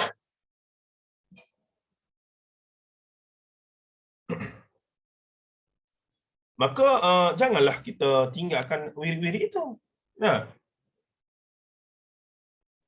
Wirid sambil bawa kereta motor apa semua itu gini. Anak katanya kalau boleh jangan tinggal wirid-wirid selepas solat, khususnya ayat terkursi dan seumpama, kerana ia perlindungan yang besar kita daripada sihir apa semua. Nak masuk rumah baca bismillah, bagi salam. Nak keluar rumah baca apa? Bismillahilladzi la yadurru ma'asmihi syai'un fil ardi was sama' 3 kali. Bismillahirrahmanirrahim. Allahu akbar. Kalau ikut hadis Nabi dalam Riyadhus Shalihin apa semua tu, nak beramal, tak payah dah petua-petua apa semua. Cukup dengan petua Rasulullah. Yang tu yang kita nak jelaskan kepada masyarakat kita. Baik, kita pergi sikit lagi tu. Ustaz, kenan macam mana Ustaz? Kenan ni secara khusus saya tidak ada pembacaan dan pengalaman. Kalau yang dimaksudkan kenan ini seolah-olah penyakit ain, panahan mata, itu memang benar ada lah. Zaman Rasulullah pun ada sahabat yang kena. Bila ada, dia pandangan mata ni, pandangan mata yang ada intention yang tak baik lah. Dia puji, sahabat Nabi ni kena puji. Ada seorang sahabat dia mandi, maksudnya tak pakai baju, tiba-tiba kawan ni puji body dia. Oh, cantik, ni body kamu ni cantik dah. Orang lelaki yang sasa barangkali, yang tegap, six pack lah kot. Tiba-tiba kawan tu pun kena penyakit. Dalam tradisi orang Hindu pun ada, kalau perasan, kalau kita tengok filem-filem, kan dia kata kena buat panahan mata jahat dulu.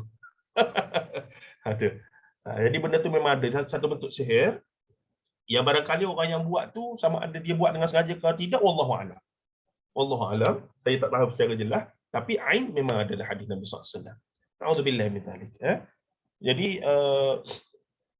ada orang yang terkena ataupun semua tu, wallahu a'lam, saya tak pernah experience secara peribadi ahli keluarga apa semua, tapi secara nas memang ada dan diajar pun oleh Rasulullah cara nak berawak daripadanya, tapi saya tak ingat secara khusus. Memang kena rujuk ustaz-ustaz yang mahir dalam bidang perawatan ya. Baik.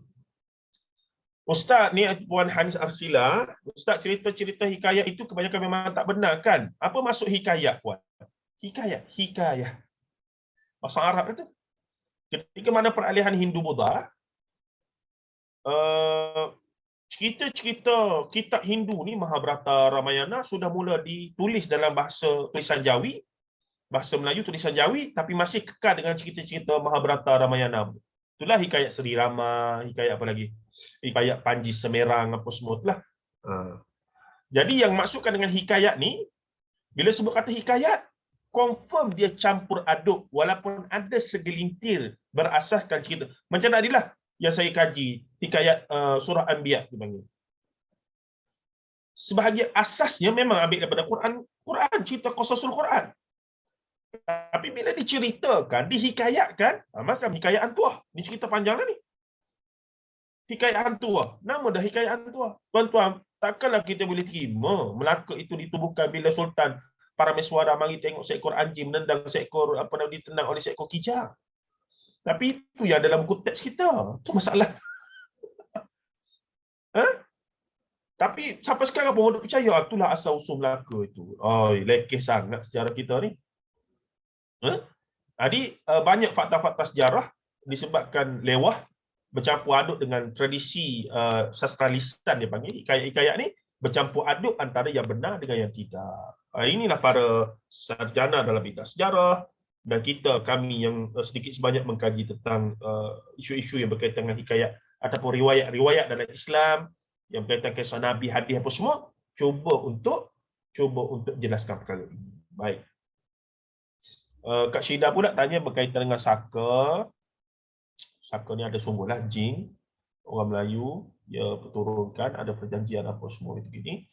Dan nak buangnya payah apa semua tu betul sungguhlah. Tapi hakikatnya jin. Itu saja perjanjian antara tu. Masalahnya orang kita dulu dia percaya tak ada masalah untuk guna khidmat jin ni. Sebab jin tu mengaku dia Islam. Dia kata saya bela jin Islam, apa masalahnya? Itu saya kata tadi, Rasulullah pernah ke bela jinnya? Abu Bakar, Umar, Uthman, Ali, Umar bin Khattab, Umar bin Abdul Aziz, ulama-ulama besar semua tu pernah ke bela jin? Ada tuan-tuan. Kalaulah ada hadis yang kata boleh bela jin, saya ingat 2 ekor seorang kita bela sekarang. Buat kerja kat rumah seorang, satu. Untuk pashkat pagi-pagi, jam kerja satu. Tak boleh. Tak boleh. Lepas tu memang sifat nature iblis jin ni, dia tipu daya. Dia mari mengaku dia Islam. Letaklah nama Abdullah ke Muhammad apa semua. Dan dia duduklah dengan tuan dia yang ikat janji tadi. Dah. Ikat janji tadi kemudiannya apa dia? Khidmat dia macam-macam lah. Tolong gitulah, tolong ni adalah cerita dia tu. Kena baca novel apa? Anjang Aki tu. Apa? Bercakap dengan jin. Oh tu menarik tu. Saya baca. Jadi saka ni diturunkan apa semua nak buang payah jin sebenarnya, dan orang kita berpegang bahawa boleh sebab dia mengaku dia Islam. Tuan-tuan kena ingat jin iblis ni adalah penuh dengan tipu daya. Quran sebut, hadis sebut. Setakat dia nak tipu dia itu Islam, setakat dia nak tipu dia umur panjang ratus ribu tahun. Setakat dia nak tipu dengan kita duduk 20 tahun, 30 tahun dengan kita, biasa je. Dia boleh mengaku, dia boleh berlakon depan kita. Tapi dia akan tunjuk belang yang sebenar masa bila? Masa kita nazak nak mati. Masa tu dia mari. Sebab tu dah memang masyhur cerita dan mutawatir lah pada saya. Orang yang ada bela-bela ni memang susah nak mati. Sebabnya saat bergelut itu, kawan tu duk mari ni. Kawan tu siapa? Jin iblis tu lah. Mari duk ajak jangan duduk tauhid kepada, jangan duduk la ilaha illallah ni. Tengok tu. Dia boleh sabar, jin iblis ni Matlamat utama dia nak kita kekal dengan mereka dalam neraka esok-esok. Jadi dia boleh sabar 20-30 tahun sebab dia tahu umur kita pendek, manusia ni. Jadi dia mari nak berlakon sebagai orang Islam duduk dengan kita sekejap 10-20 tahun, boleh sangat. Tapi bila kita nak mati, na'udzubillah min dzalik, masa itulah dia akan main peranan sungguh-sungguh. Waliyadzubillah min dzalik, kalaulah kita mati dalam keadaan mengiyakan ajakan dia. Dikhawatirilah kita mati dalam keadaan syirik pada Allah Azza wa Jalla. Sebab tu saya kata, iblis ni, jin ni bijak tuan-tuan. Ini Ustaz Abdullah Bukhari, saya dapat manfaat istifadah daripada dia. Iblis jin ni, bila dia mari duduk dengan orang Melayu, dia tahu orang Melayu ni kalau nak suruh keluar daripada Islam, pergi sembah, pergi ke tokong ke mana nak sembah berhala-berhala, memang takkan jadi, insya-Allah. Memang payah nak jadi. Maksudnya untuk ni lah, apa semua kan. Tapi ada satu benda dia boleh jadi, tuan-tuan. Apa dia? Jadi untuk iblis, untuk orang Melayu ni, iblis punya strategi apa dia? Dalam conference dia buat seminar apa semua untuk begini, dia collect data apa semua, dia kajilah macam mana kita nak sesatkan orang Melayu ni. Ini saya punya rekaan lah tuan-tuan, nak bagi menarik sikit. Jadi dia pun bentang dapatan dia. Dia kata orang Melayu ni kita nak suruh keluar Islam, murtad, sembah patung berhala apa semua mustahil. Semenjak mereka jadi Islam, mereka sangat utuh dan kuat berpegang pada Islam tu sendiri. Tapi ada satu benda kita boleh buat. Kita kena memperjuangkan supaya mereka, walaupun dia kuat agama, dia soleh, dia baik, dia semayang, dia puasa, dia zakat, dia haji apa semua, tapi dia tak tinggal. Apa dia? Tok bomo, pawan, dukun, tangkal, mangkal, sial maja, benda-benda khurafat, tahyuh, dia jangan tinggal. At the same time. Yang ni yang saya nak jelaskan dalam buku-buku saya ni. Mana boleh orang yang soleh baik beragama dengan agama tauhid terlibat dengan perkara-perkara tadi. Bela jin apa semua ni, termasuk saka apa semua ni. Ini menunjukkan kita tak faham konsep al-ghaib.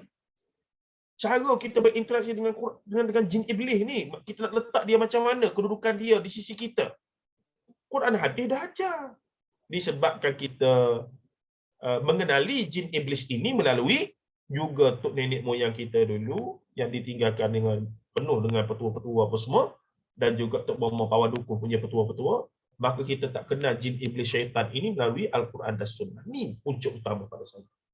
Sebab itulah saya letak besar-besar di surah Al-Ghaib. Kena balik tadabbur. Apa kena ajak dah Ustaz Mu'in ke siapa itu gini, supaya tadabbur ayat-ayat Al-Ghaib dalam Al-Quran. Baru jelas. Oh, Allah kata begini. Allah kata benda gaib ini begini. Allah kata alam gaib ini begini. Allah kata makhluk gaib yang namanya jin begini. Begitu. Kita mudah sangat percaya pada ustaz-ustaz cerita pelik-pelik ni sebab tak jelas benda ni lah. Ya? Okey. Ni maksalamina tamlikha martunas sarabuna zuna wa nunas. Betul lah tu. Nain nunas. Kalian tu macam baca. Ini puan hafal ke ni? Abang Abbas kita ni. Haji Abbas kita ni hafal ke ni? Jangan duduk zikir tuan. Baik, mindset sangat penting betul Puan Anis. Dia mari dengan okeylah. Itulah puan. Kita berhenti situ dulu insya-Allah. Kak Syida. Pak Cik Abbas kata hafaz ustaz. Memang dia amal lah. Kan saya dah kata. Apa fadilat tu kalau Pak Cik Abbas boleh share? Bila hafaz tu apa fadilat yang orang yang kata suruh hafaz tu bagi tahu? Apa fadilat dia tu? Dia mesti ada fadilat tu.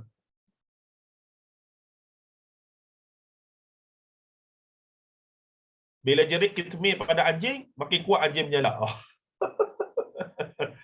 Benda-benda gitulah ya.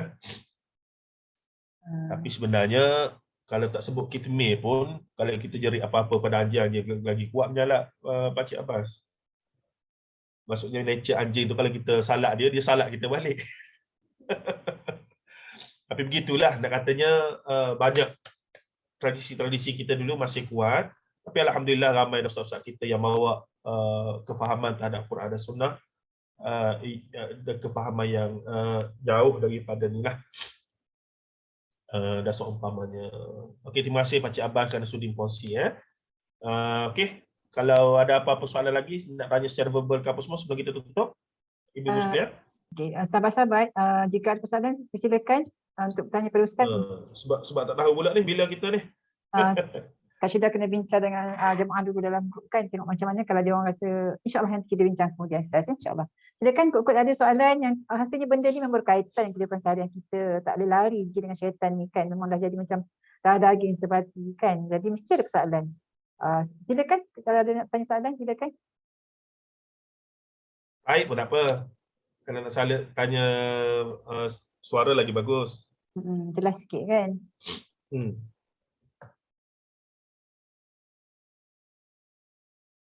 Ustaz, Kak Syida nak tanya soalan, bukan apa lah, pengalaman kan apa. Macam share pengalaman.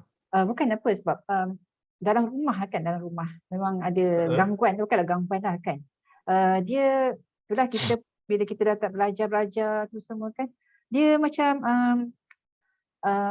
cakap macam mana ya, adalah bila kadang-kadang bila kita dah tidur, dia ketuk dinding, dia buat kerja bertukang lah kan. Memang dalam rumah Kak Syida memang ada benda ni berlaku Ustaz kan. Lepas tu adalah anak-anak dia, tapi selalunya yang kena ganggu tu bukan kita orang, anak-anak lah kan, bilik anak-anak, dekat bilik anak-anak, macam-macam dia dengar. Tapi setakat berdengar bunyi lah, kadang-kadang kat atas dah pukul 1-2 pagi dengan kursi kena tarik lah, apa semua dekat dapur semua kan. Maksudnya Kak Syida rasa macam benda tu, memang tak tahu benda tu jin ni kan, tapi kayaknya dah berumpat lah, kayaknya dah panggil ustaz datang, tapi benda tu still ada lagi lah gangguan tu kan, sampai kan anak-anak cakap dengan dia orang, kalau kita pindah sekali pun benda ni tak solve problem kata kan, benda tu still there kata kan. Jadinya benda tu macam pada Kak Syida benda tu rasa okey lah, kadang-kadang rasa macam seram juga kan. Saya takut ya benda tu benda jadi kalau orang kata tak takut ke apa semua, salah lah. Sebab macam orang sekarang lah, orang kata COVID kan, kenapa kena takut COVID? Tak takut pada Allah. Takut pada COVID dengan takut pada Allah ni dua takut yang berbeza. Sebagaimana orang kata takut pada makhluk, maksud COVID ni makhluk, maka takut pada Allah. Kalau gitu mudahnya kita ambil dia, letak dalam kandang singa ke harimau ke, tengok dia takut ke tidak. Lepas tu kita kata kenapa takut? Itu makhluk Allah saja. Jadi takut dan kata takut pada Allah dengan takut pada makhluk, dua makhluk yang berbeza. Alhamdulillah. Mungkin bilik saya ni berdebu. Baik. Okay. Nasib baik jauh kalau depan jemaah ni coronavirus. Baik. Jadi berkenaan dengan Kak Syida, jadi kita tak nafilah memang makhluk tu ada dan memang kerja dia berkacau kita ni. Dan wallahu alam, barangkali ia satu bentuk ujian juga kepada orang-orang terpilih ya. Untuk mereka itu Allah Taala nak tengok bagaimana cara mereka handle perkara tersebut. Jadi kalaulah dia berubat dengan cara pergi kepada ilmu sihir apa semua tu, dia fail lah. Tapi kalau kita terus istiqamah beramal dengan apa yang Rasulullah ajar, zikir-zikir pagar rumah dengan suratul Baqarah apa semua ini, meskipun gangguan itu berterusan, semoga-moga ia menjadi amal soleh yang berterusan juga daripada kita. Barangkali kalau tak ada gangguan tersebut, kuranglah kita berzikir. Ataupun kuranglah kita mengaji Quran kat rumah tu. Nah, nasib baik juga lah ada gangguan itu menyebabkan kita istiqamah barangkali. Untuk orang-orang terpilih, mungkin itu cara motivasinya untuk kita terus istiqamah dengan Quran dan hadis ataupun nak beramal dengan amal-amal soleh, agar nanti dengan keyakinan akhirnya dengan ilmu kefahaman kita terhadap konsep beriman dengan benda gaib itu, kita yakin selagi mana kita nak buat benda ni, mereka tak boleh buat apa-apa. Walaupun mereka ada, tapi kita yakin mereka tak boleh buat apa-apa sebenarnya. Di sana ada kisah yang sahih. Di sana ada kisah yang sahih dalam dinukilkan oleh Syekh Wahid Abdul Salam Bali. Kitab ni saya mengajar di satu surau ya. Kitab menarik, Wiqayatul Insani minal Jinni wasyaitan. Perlindungan insan daripada jin dan iblis. Tebal kita dia, terjemahan sudah ada. Menarik, dia memberi faham kita konsep jin iblis, benda gaib ini menurut perspektif Quran Sunnah yang betul. Ulama besar, Syekh Wahid Abdul Salam Bali ni ulama besar daripada Mesir yang masih hidup hari ini. Dia sebut dalam satu kisah ni, ketika mana satu gerombolan kafilah sampai ke satu padang pasir lembah, di mana di lembah itu ada jin iblis duduk tunggu dah tempat tinggal dia lah. Sebab jin ni ada tiga kategori menurut hadis. Satu yang bersayap, satu yang nomad, dan satu lagi yang duduk tempat kotor. Cuma Syekh Wahid kata bila dia interaksi dengan jin Islam melalui perantaraan lah. Jin Islam tu kata kami tak duduk dalam tempat-tempat kotor ni. Tempat-tempat kotor ni jin-jin kafir saja. Gitu pula katanya. Jadi bila kafilah tu sampai di lembah tersebut, jin-jin ni larilah takut sebab manusia datang ni. Nature jin dia mesti takut pada manusia. Nature jin kita kena faham, sebab tu bila balik pada Quran kita faham, oh sebenarnya tak adalah dahsyat sangat, jin ni biasa je. Cuma kita sebab tak boleh tengok dia, dan kelebihan dia boleh tengok kita. Itu je kelebihannya. Kalau kita boleh tengok masalah, kalau kita boleh tengok dia, rupa dia macam mana tu, masalah untuk kita tu. Jadi maknanya bila dia boleh tengok kita, rupa paras kita jauh lebih cantik daripada dia lah. Jadinya apa yang berlaku bila sampai saja di lembah itu, sahabat-sahabat lain bila jin-jin ni dengar orang mari apa semua, mereka pun lari bertempiaran. Kemudian mereka dengar kumpulan manusia ni berbisik sama mereka. Ni hadis yang sahih. Berbisik sama mereka. Kita ni sini aku dengar ada jin, ada penunggu, ada hantu, ada ini. Bila dia dengar kita kata begitu, maka jin-jin ni pun jadi berani.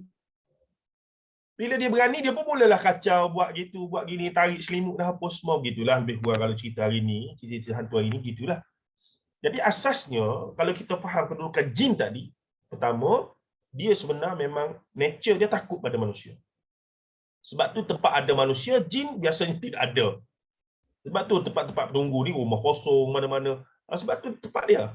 Dia tak akan duduk dalam tempat yang sibuk, apa semua begini. Yang kedua, jin ni, bila dia tahu kita takut pada dia, itulah lagi besar kepala dia tu. Dan seumpamanya. Jadi itulah lebih kurang ulasan terhadap apa yang Kak Syeda sebut tadi. Semoga Allah Ta'ala kurniakan kekuatan zahir dan batin lah. Saya kalau positif, saya ingat kalau Kak Syeda positif, ini mungkin satu bentuk ujian dan juga nikmat daripada Allah untuk Kak Syeda dan keluarga terus istiqamah dengan amalan-amalan sunat yang banyak. Kalau fikir positifnya begitulah. Kalau fikir negatif, oh Allah tak sayang aku ni. Alhamdulillah ya. Okey, baik. Kalau gitu kita berhenti sini ya, puan-puan, insya-Allah. Saya nak balik ke pejabat pula, online lah pejabat pun. Okey, alhamdulillah sahabat-sahabat semua, jika tak ada persoalan yang untuk ditanya kepada Ustaz, kita endkan sesi pagi ni dulu, setakat ini dulu. InsyaAllah jika direzekikan oleh Allah untuk sesi seterusnya, kita akan usahalah macam mana nantikan. Kayaknya kalau kita perlukan perbincangan lah antara jemaah kan, mungkin untuk kesinambungan ilmu yang pagi ni untuk orang kata, tapi ni ilmu lah kan, memang jarang-jarang dibahas dan dibincangkan secara detail, secara formal kan, macam tak pernah terdedah lah kan. So insyaAllah Ustaz, insyaAllah kalau insyaAllah kita akan berjumpa lagi, apa-apa nanti kita akan kontak Ustaz semula ya, insyaAllah. InsyaAllah. Ustaz Zul tu. Terima kasih semua. Ya. Ustaz Zul tu. Abbas. Mana? Abbas tu. Abbas tadi tu Ustaz Zul. Oh. Ustaz Zul buat apa sini Ustaz Zul? Nasib baik saya tak tahu dia ada. Terima kasih sahabat-sahabat semua atas keberadaan pagi ini. InsyaAllah kita akan usaha lagi untuk mendapat orang kata menggarap ilmu yang betul-betul yang betul daripada apa pun amalan kita berjalan sahih daripada wahyu dan as-sunnah. Sebabnya kalau kita nak mengenal jin dan syaitan, kalau kita kenal risalah-risalah daripada Allah sampaikan, memang kita tak tahu dan menyebabkan kita benar-benar jatuh pada kesyirikan yang tak sedar kan, syirik kafir kan. Terima kasih Ustaz atas penjelasan pagi ini. InsyaAllah kalau ada, insyaAllah kita akan usahakan lagi untuk sesi seterusnya. Kesinambungan pada insyaAllah. InsyaAllah. Terima kasih sahabat-sahabat semua ya atas keberadaan pagi. Kita endkan sesi pagi ini dengan tasbih kafarah dan juga selawat ya.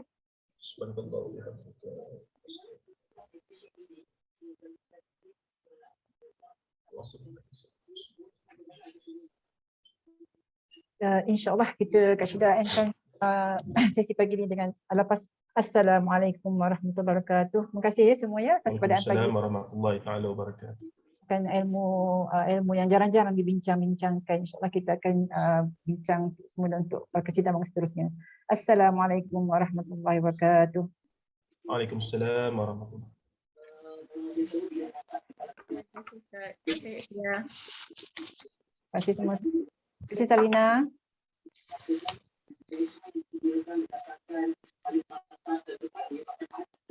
Maaf. baru dengar. Rugi terlepas tu. Terima kasih Azia.